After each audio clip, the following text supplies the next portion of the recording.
Yang pertama, apa yang menjadi gelap itu dan apa yang menjadi penerang. Hubbud dunya zulmatun. Hubbud dunya, terlalu cinta kepada dunia itu zulmatun. Kegelapan. Li'annahu yuqi'u fi syubhati. Kenapa? Karena nantinya akan menjatuhkan seseorang kepada perkara-perkara subhat. Subhat itu perkara-perkara yang belum jelas halal dan haramnya. Orang-orang yang waro, yang apik, yang selektif ini sangat sekali menjauhi yang namanya subhat, apalagi yang haram.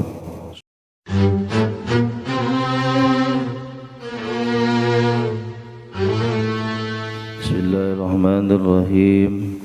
Assalamualaikum warahmatullahi wabarakatuh.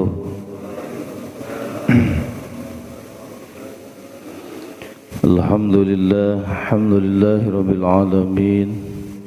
Wa bihi nasta'in ala umurid dunya waddin.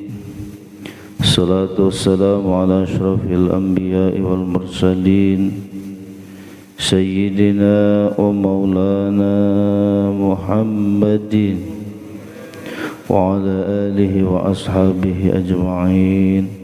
Amma ba'du, fa ya ayyuhal hadirun hadirat rahimakumullah, ittaqullaha haqqa tuqatih wa la tamutunna illa wa antum muslimun. Faqad qala Allah ta'ala fi kitabihil karim wa huwa asdaqul qailin.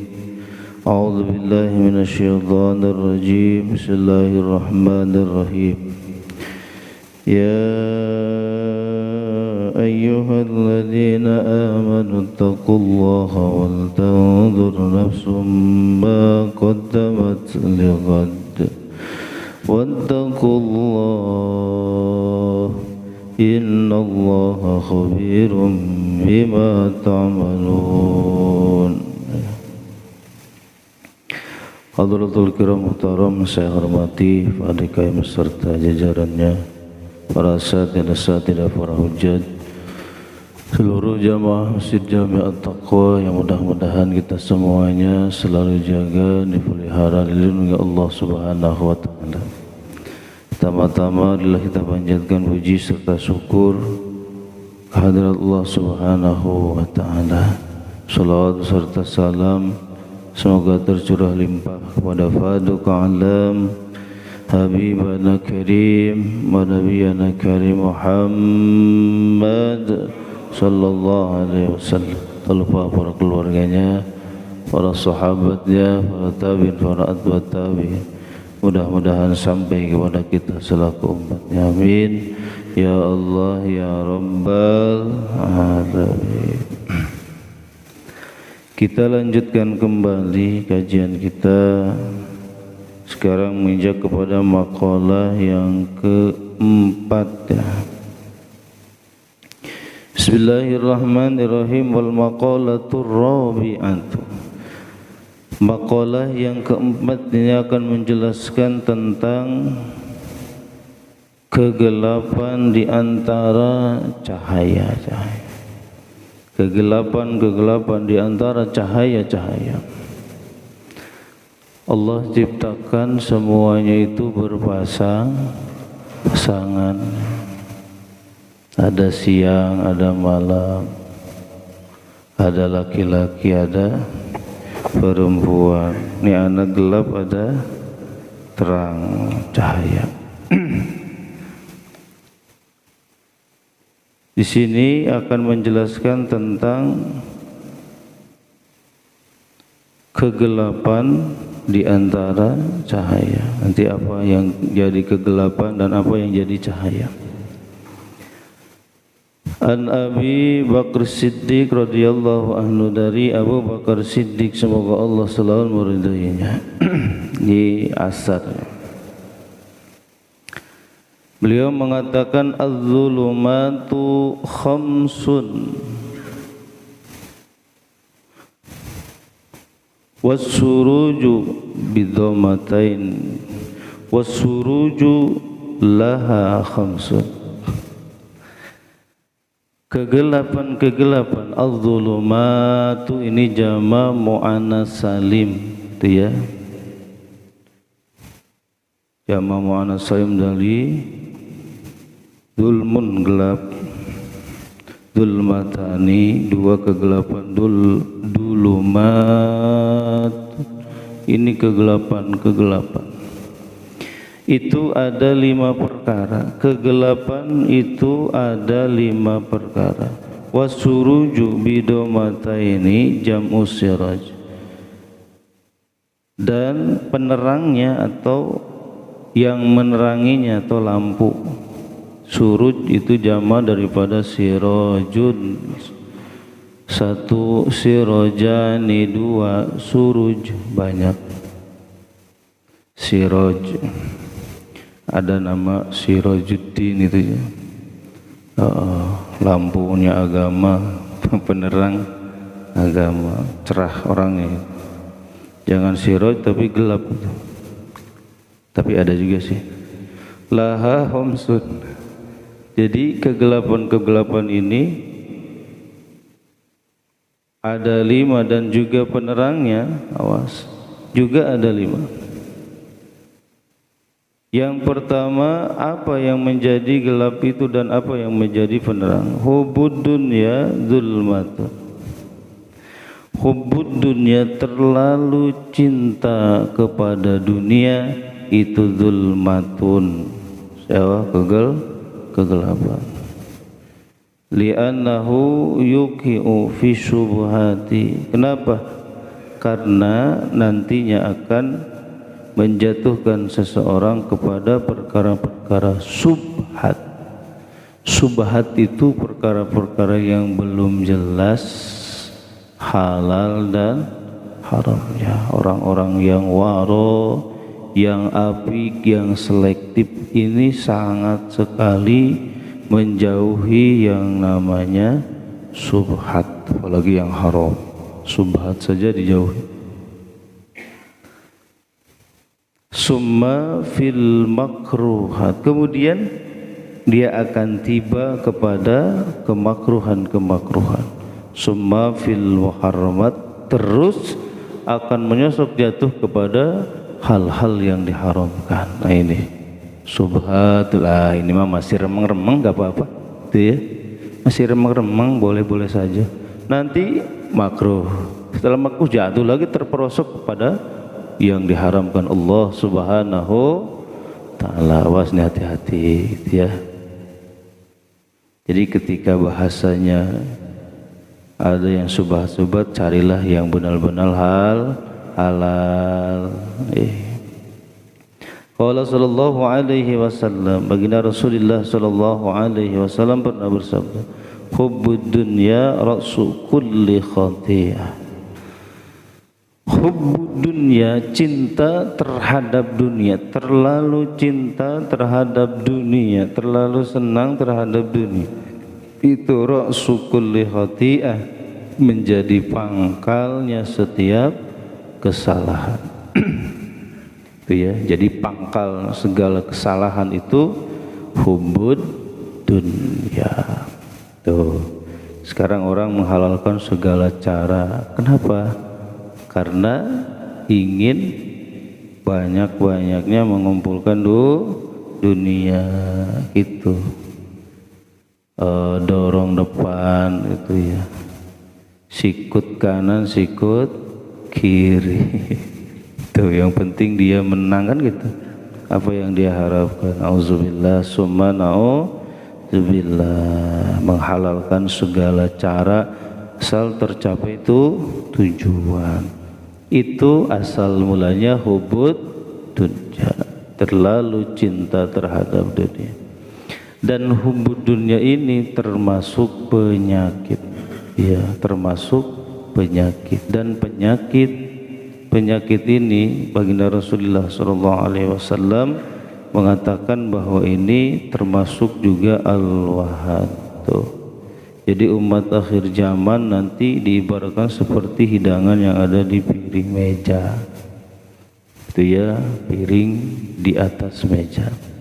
Di segala penjuru dicomotin itu kita. Dari segala arah kita dimakanin tuh. Itu ya. Terus para sahabat bertanya, ya Rasul, apakah umatmu waktu itu sedikit? Itu kata Rasul, tidak, bahkan banyak sekali. Nah, tetapi mereka itu memiliki satu penyakit yang namanya al-wahnu, wahan. Apa wahan itu? Hubbud dunya wa karahiyatul maut. Terlalu cinta dunia dan takut mati. Tuh. Yang banyak tetapi tidak ada pengaruhnya sama sekali. Cuma di nilainya di nomornya saja banyak, di jumlahnya saja banyak gitu. Padahal kualitasnya gak ada sama sekali, tidak berkualitas. Masya Allah. Kita bayangin ya, orang bodoh dengan orang bodoh nikah, pasti ngelahirin orang bodoh lagi. Tuh ya, terus itu. Insya Allah, makanya cuma di KTP saja Islam, sholat kagak. Ketika datang puasa kagak mau puasa. Itu waktunya bayar zakat, gak dikeluarin zakatnya. Waktu sudah mampu untuk beribadah haji, tidak menunaikan ibadah haji, seperti itu. Oh, itulah umat akhir zaman. Ada penyakitnya nyatawahan. Di sini makanya baginda Rasul mengatakan hubud dunia itu merupakan ra'su kulli khati'ah, pangkalnya setiap kesalahan. Orang ngejar dunia terus dikejar sampai lupa segala-galanya. Dia sampai lupa segala-galanya gitu. Sholat seingatnya gitu, bahkan gak inget-inget gitu. Itu mau sholat itu kalau inget, kalau nggak inget gak sholat gitu. Sholat itu kalau mau gitu. Terus kebanyakannya nggak mau daripada maunya. Insyaallah, ngeri ya. Rawahu al-Baihaqi, ini hadis diriwayatkan oleh Imam al-Baihaqi anil Hasan al-Bisri, dari Hasan al-Bisri. Qala al-Ghazali, telah berkata Imam al-Ghazali Imam Huzatul Islam, wa kama anna hubbaha ra'su kulli khati'ah fa ba'duha ra'su kulli pabukduha ra'su kulli hasanah. Ini kata Imam Ghazali, sebagaimana tadi dikatakan bahwa sesungguhnya cinta atau terlalu cinta terhadap dunia adalah pangkalnya setiap kesalahan, maka sebaliknya benci terhadap dunia itu menjadikan pangkalnya setiap kebaikan. Itu dibalik gitu ya. Jadi terlalu cinta terhadap dunia jadi pangkal setiap kesalahan, maka bencinya terhadap dunia adalah pangkal setiap kebaikan. Bahkan Sayyidina Ali mah dunia antal talikun, itu ditalak itu ya. Sayyidina Ali mah dunia itu ditalak. Insyaallah kagak mau dia dekat-dekat dengan dunia. Masya Allah, itu Sayyidina Ali. Kita belum bisa, kita mah belum bisa. Gitu ya Allah, pantesan itu salah baik kita. Ternyata itu penyakitnya terlalu cinta dunia. Iya kan ya, pelit. Itu kenapa orang jadi pelit? Iya, terlalu sayang gitu ya terhadap hartanya yang dia miliki. Betul. Coba kalau nggak kasih yang dunia, wah ngasih-ngasihan ya buat masjid, buat pondok pesantren gitu ya. buat yatim piatu gitu, buat ustaz dan sebagainya gitu. Ya, betul. Masya Allah. Karena sayangnya terhadap dunia berlebihan, makanya gak mau gitu mengeluarkan hartanya. Masya Allah. Itu sama yang hasud juga sama gitu, karena terlalu cinta terhadap dunia gitu, takut kesaing gitu sama orang lain itu gitu. Bagaimana caranya supaya orang lain jatuh itu ya, usahanya hancur, bangkrut itu. Sebenarnya penyakitnya apa? Hubu dunia gitu. Karena yang bikin masalah di dunia ini adalah itu, betul. Yang jadi ramai kira-kira apa? Ya itu, hubu dunia. Coba sholat subuh diramein gak? Kagak ada orang yang apa, yang berselisih itu gara-gara sholat subuh boro-boro. Ya betul ya, diperbutin gitu. Sab depan ini diperbutin, kagak ada. Itu ya, Masya Allah. Tuh itu. Jadi yang diperbutin jadi masalah, bikin biang keroknya dunia ini kacau balau itu adalah hubbu dunia. Tuh. Pantesan baginda Rasul mengatakan tadi, cinta terhadap dunia, terlalu cinta terhadap dunia adalah pangkalnya setiap kesalahan. Masya Allah. Itu ya. Ya Allah, yang perempuan yang cantik-cantik ya ini banyak ya. Ya Allah, ngegandeng aki-aki pewot ya gitu, mau saja gitu. Kenapa? Itu yang ganteng kasep gitu ya Allah, gak dilirik karena gak punya. Ya Allah. Gitu. Betul, mau melakukan segala macam gitu kebodohan itu karena iya hubud dunia gitu. Ya Allah, karakternya jadi berubah-ubah gitu. Ya Allah, gitu ya. Padahal mah jarang senyum gitu, tapi dipaksain senyum. Kenapa? Hubud dunia. Allahu Akbar, pantas gitu ya. Kemudian wasirajul laha at-taqwa. Nah tadi gelap itu apa tadi? Cinta terhadap dunia. Nah, yang jadi penerangnya adalah at-taqwa, yaitu taqwa, ay al-ihtirazu bi ta'atillah an uqubati. Maksud di sini takwa di sini adalah menjaga dirinya, menjaga keluarganya, menjaga orang-orang yang ada di sekitarnya, bi ta'atillah, dengan selalu taat kepada Allah Subhanahu wa ta'ala, menjauhkan an uqubati, menjelaskan menjauhi daripada uqubati, siksaan Allah Subhanahu wa ta'ala, menjaga dirinya gitu, dijaga sebaik-baiknya. Nah itu lampunya itu. Tadi hubudunnya gelap, membuat kita jadi gelap. Tetapi yang meneranginya yaitu adalah taqwa, at-taqwa. Maka hebat masjid ini ya, Masjid Jami'at Taqwa, masjid yang mengumpulkan taqwa, orang-orang taqwa.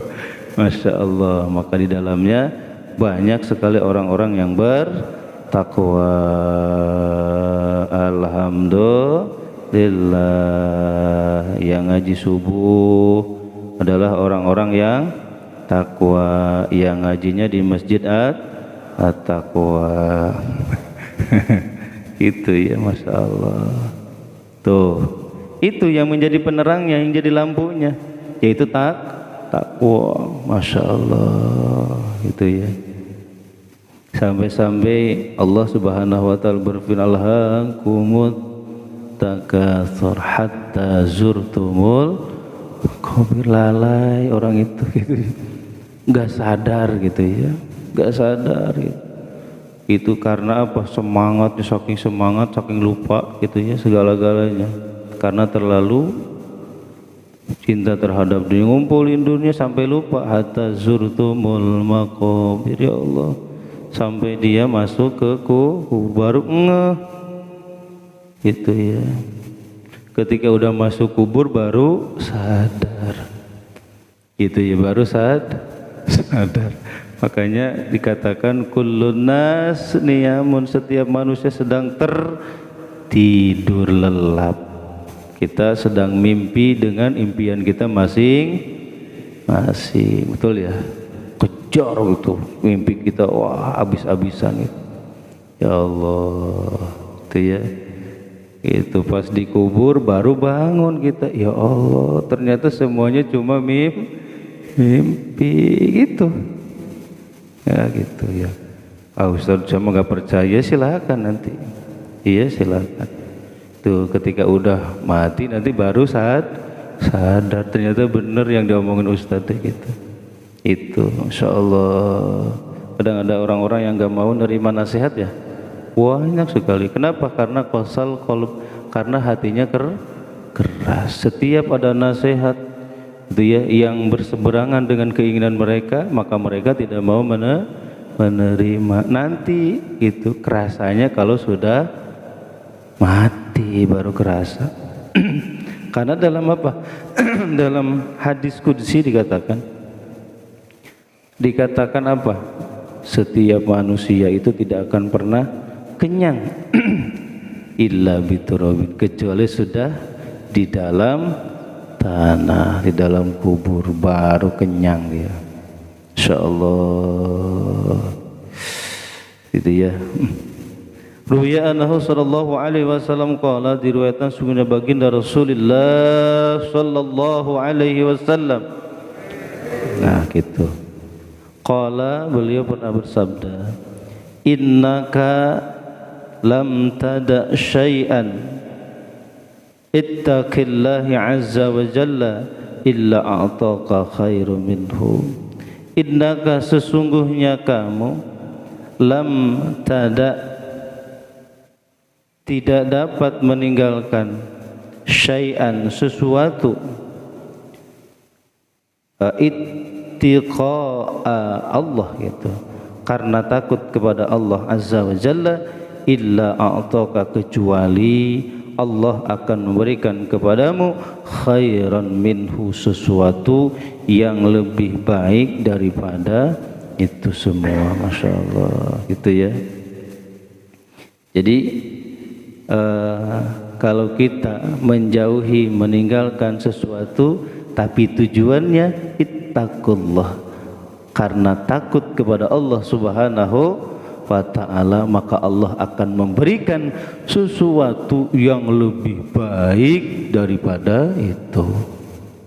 Gitu. Tapi harus digarisbawahi karena takut kepada Allah subhanahu wa ta'ala. Awas gitu. Kita jangan takut belangsak.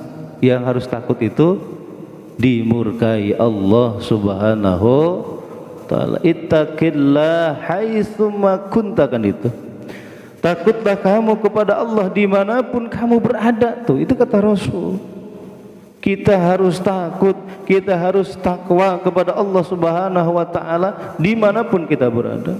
Di kantor kita harus takwa, di jalan harus, di pasar harus takwa, di pabrik harus takwa gitu. Bukan hanya di masjid gitu ya, bukan hanya di masjid, bukan hanya di majlis-majlis ilmu kita harus takut kepada Allah, tetapi dimanapun, dalam kondisi apapun, kita harus benar-benar takwa kepada Allah subhanahu wa ta'ala.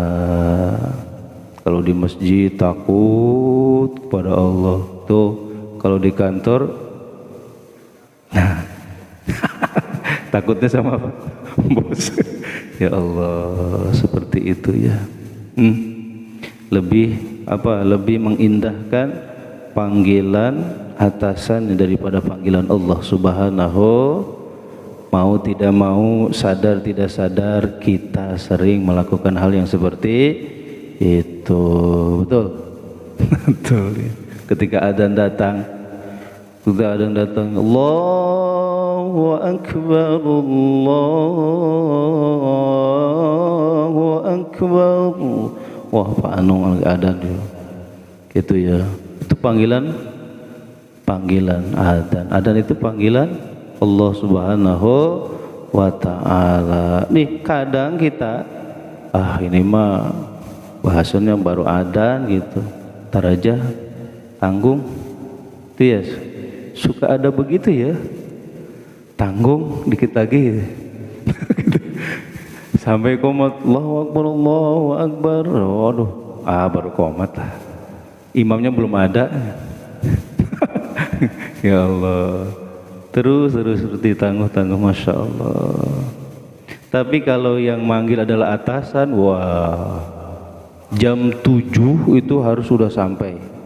Itu ya, wah, jam 6 udah datang, standby gitu. Gitu. Makanya kalau subuh, berarti kalau subuh sekarang jam 4:15 ya. Nah, berarti kita mah harus datangnya sebelum itu, 1 jam sebelum itu. Berarti jam 3:15 udah ada di masjid. Siap? Waduh, berat Ustaz. Aduh, belum bangun. Ya Allah, bangunnya pas ada. Ini betul apa enggak nih? Itu juga Mas sudah syukur ya. Pas subuh bangun. Banyakannya lepas landas itu. Lepas landas apa sih? Ya Allah, lepas terus jam 7 baru bangun. Pas bangun gak ngerasa dosa lah gitu. Gak ngerasa bersalah gitu.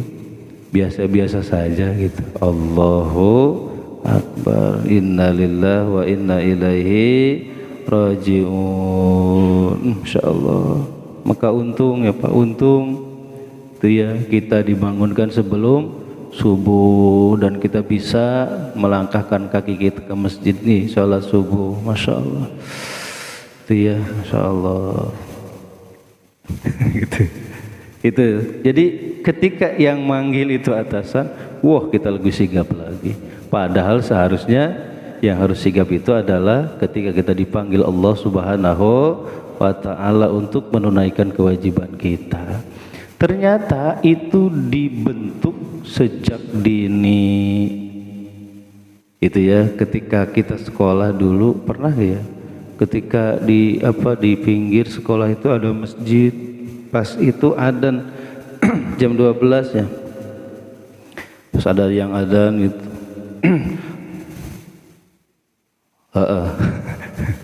Hayya 'alas shalah.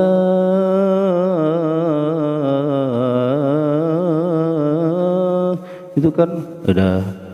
Jadi yang diomongkan guru teh apa? Guru sekolah.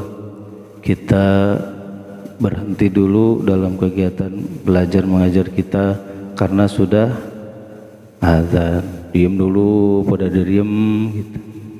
Setelah la ilaha illallah, ya kita lanjutkan kembali kegiatan belajar mengajar kita. Betul ya? Dulu saya nih dulu ya. Emang saya sering protes itu, bahkan ke guru sekolah.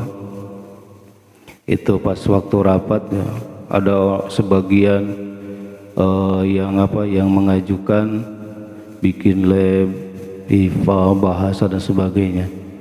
Kalau saya dulu gitu menganjurkan ketika adzan bagaimana kita berhenti dulu belajar dan menuju masjid, karena masjidnya ada di sekolah gitu. Dia masjidnya ada di sekolah dan di sekolahnya ada yang adzan lagi gitu. Kebanyakan kenapa guru-guru ketika adzan, ini kata saya gitu ke guru, diam, setelah diam dilanjutkan ke belajar. Bukannya langsung saya dimarahin itu. Saya dimarahin. Itu gurunya langsung bikin pertanyaan, bagaimana kalau seandainya gitulah pas waktu ujian. Gitu. Saya ngejawabnya apa? Saya berhentian dulu ujiannya dan saya akan langsung ke masjid. Bagaimana kalau nilai kamu kecil, sebodoh amat kata saya gitu. Yang penting di mata Allah nilai saya besar gitu. Soalnya dimarahin itu habis-habisan sama guru sama gitu. Alhamdulillah ternyata sebagian guru fikih, guru Al-Quran hadis sepakat dengan saya gitu waktu itu. Pas waktu ulangan, pas guru yang marah itu negor saya gitu. Pas adzan itu ya, pas ujian itu saya berhenti dan saya ke masjid gitu, berhenti. Sebodoh amat nilai kecil gitu, karena kita nggak niat sekolah gitu, seperti itu. Kenapa? Ternyata ditanamkan itu dari sejak dini gitu. Jadi kayak orang yang di luar agama Islam, betul gak? Cuma hanya menghargai doang. Setelah itu dilanjutkan lagi seperti biasa. Itu kenapa tidak semuanya guru mengajarkan gitu? Ayo kita berhenti dulu belajar, kita sama-sama sholat ke masjid dipimpin oleh gurunya masing-masing. Gitu ya, betul gak? Mungkin gak menyita waktu gitu. Itu bahasanya. Kenapa? Karena semuanya dibimbing oleh gurunya masing-masing. Ya paling lama setengah jam. Tapi kita mulai lagi belajar, bisa gitu, bisa. Seperti itu. Cuma emang nggak tahu sistem belajar seperti itu kan, nggak bisa di ini. Kenapa? Akibatnya itu banyak di antara anak-anak sekolah ketika sudah beres nih, tuh ya, dia belum sholat, ngerasa tidak berdosa ketika meninggalkan sholat. Bahkan itu sebelum sholat Jumat, sebelum sholat Jumat itu banyak yang kabur. Ya, sebelum sholat Jumat banyak yang kabur gitu, nggak mau sholat Jumat. Coba bayangin Pak, itu, Masya Allah, saya ngeri banget itu ketika itu, ngeri banget. Masya Allah kalau melihat generasi penerus bangsa ini yang seperti itu. Pelajaran yang paling tidak disukai adalah pelajaran agama. Gitu ya. Dulu kalau kami kan sekolah di Alia, sekolah paling gak seneng itu pelajaran bahasa Arab gitu. Itu ya, Al-Quran, hadis, itu pasti nilainya jelek-jelek gitu. Gitu Pak, Insya Allah. Padahal itu harusnya pelajaran yang paling disenangi oleh orang-orang yang beragama Islam. Masya Allah, ini ironi sekali nih, ini ironi sekali. Padahal di sekolah yang berciri khas Islam, saya nggak tahu sekolah-sekolah yang lain bagaimana gitu. Yang ciri khas Islam saja yang seperti itu. Ini buat studi banding seharusnya gitu. Jadi bahan gitu ya. Kenapa? Karena kita itu bukan hanya memberikan ilmu. Kalau kita jadi guru bukan hanya memberikan ilmu, tetapi memberikan akhlak, mengajarkan mereka untuk tepat beribadah supaya tertanam sejak dini dalam diri gitu ya, dalam diri siswa itu rajin beribadah. Maka ada sebagian yang sekolah-sekolah yang bagus itu ya, ada sholat duha gitu, ketika sudah adzan berjamaah sama ke masjid ada. Tapi masih banyak juga yang sekolah yang lewat saja gitu, seperti itu. Padahal di daerahnya atau di lingkungannya ada masjid atau musola. Ini, maka nggak aneh, nggak heran ketika sudah lulus sekolah males ibadah sholat, males segala macam, males ibadah gitu. Kenapa? Ternyata sudah dididik sejak dini seperti itu. Nanti tinggal kita nih sekarang selaku orang tua harus milih pendidikan yang benar-benar mendidik anak-anak itu bukan hanya hebat tentang masalah dunia, tetapi juga tentang masalah pelajaran-pelajaran agama. Kenapa? Karena itu benteng perisai buat mereka. Kenapa? Nanti di masa-masa yang akan datang lebih berat lagi tantangan buat mereka nanti. Gitu ya. Kita mah di zaman sekarang ya masih leheng-leheng kita dulu, betul ya. belajar ngaji dulu itu nggak banyak godaannya gitu. Ya paling main ya gitu, paling main-main gitu. Coba sekarang itu ya sobat, sekarang Masya Allah yang dipegang anak-anak kita HP Allah itu dari pagi sampai malam tuh itu kan lebih berat lagi. Kita nggak tahu nanti 10 tahun 20 tahun lagi ke depan gitu bagaimana nasib anak-anak kita nanti. Masya Allah, padahal itu generasi penerus yang sekolah-sekolah sekarang nanti 20 tahun ke depan itu akan jadi pemimpin nanti. Kalau saat sekarang saja sudah terganggu, ngaji gak mau belajar, gak mau ogah-ogahan, nanti bagaimana nasibnya mereka gitu. Insya Allah itu ya, ini PR kita itu ya, itu PR kita harus ngeh gitu ya, itu ngingetin gitu, terutama buat diri saya pribadi gitu, ingetin jaga anak-anak kita tuh. Lam tidak syai'an ittaqullah, maksudnya itu meninggalkan sesuatu karena takut kepada Allah, nanti Allah kasih yang lebih baik dari itu. Allah kasih, jangan takut, Allah kasih yang lebih baik dari itu. Masya Allah. Rawahu al-Imamul Ahmad An-Nasai, ini hadis diriwayatkan oleh Imam Ahmad dan juga Imam Nasai. Waduh, baru satu ya. Apa tadi? Hubud dunia zulmatun, menjadi gelap. Apa sirotnya? Takwa gitu ya, sirotnya takwa, lampunya takwa. Sekarang udah tahu kita supaya tidak apa terlalu cinta terhadap dunia. Nah, lampunya adalah takwa. Sok jalankan semua perintah Allah dan jauhi larangan-larangan Allah Subhanahu wa ta'ala. Jaga diri kita dengan jalan taat, terus taat kepada Allah Subhanahu wa ta'ala. Jauhin segala sesuatu yang mengakibatkan murka Allah, yang mendatangkan siksa Allah Subhanahu wa ta'ala. Mudah-mudahan manfaatnya nambah iman takwa kita kepada Allah Subhanahu wa ta'ala, dan mudah-mudahan Allah selalu melimpahkan rahmatnya, kasih sayangnya, dan juga berkahnya untuk kita semuanya. Berkah sisa umur kita, berkah kasab dan usaha-usaha kita, berkah keluarga kita, mudah-mudahan jadikan keluarga yang sakinah, mawaddah, rahmah, berkah anak-anak dan keturunan-keturunan kita, mudah-mudahan mereka dijadikan anak-anak dan keturunan yang saleh dan salehah. Hajat kita, maksud kita, niat-niat kita yang baik, mudah-mudahan cepat dikabul ijabah Allah Subhanahu wa ta'ala. Persangkutan di antara kita hakul adami, kesulitan kita, mudah-mudahan Allah memberikan kesabaran, ketabahan, keikhlasan, juga memberikan solusi jalan yang terbaik untuk kita semuanya. Terakhir, apabila ajal kita telah datang, mudah-mudahan ya Allah kami semuanya meninggal dunia dalam keadaan husnul khatimah. Amin ya Allah ya rabbal alamin. Syirul Fatihah.